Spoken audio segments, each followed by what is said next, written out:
byabaye ishyano ryari riguye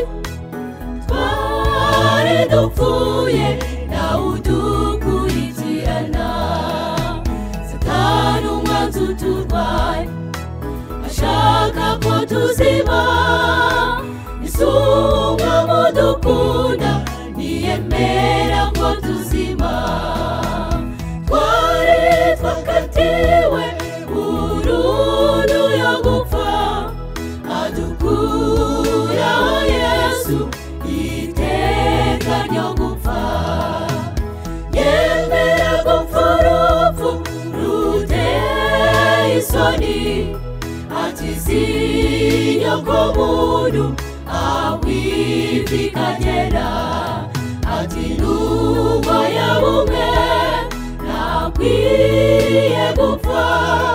akwiriye kubaho nje nemeye kumurokora twari twakatiwe burundu yo gupfa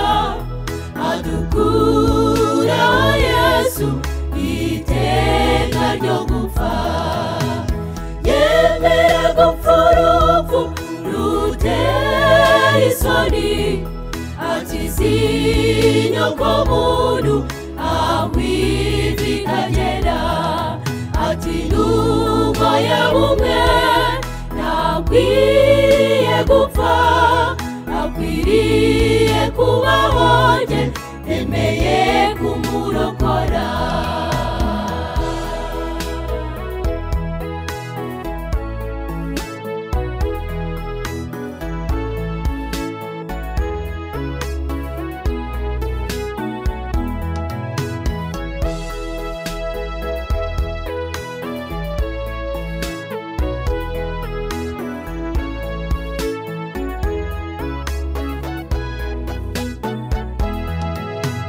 ibicanege by'umwanzi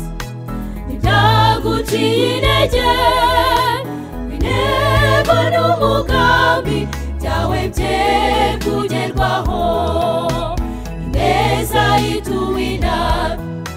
ntiwabyitayeho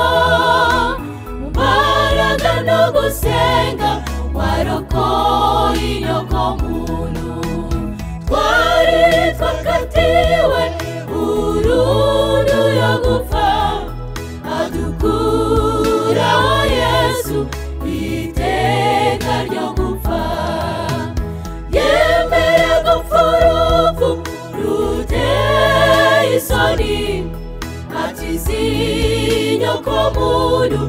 awibikagera ati nubwo yabumwe nakwiriye gupfa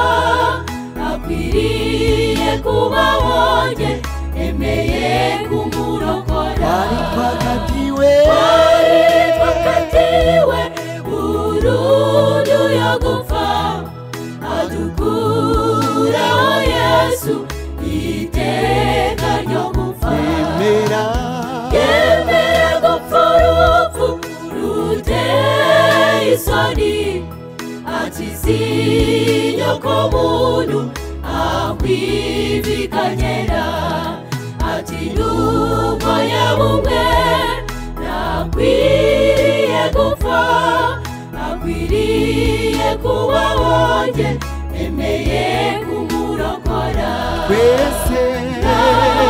agaciro mu maso y'Imana wagawe na Yesu watumeneye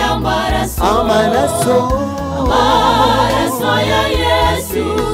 yatubereye icyungo kiduzana Imana turabaragwa agaciro mu maso y'Imana wagawe na Yesu watumeneye amaraso ya Yesu yatubereye icyungo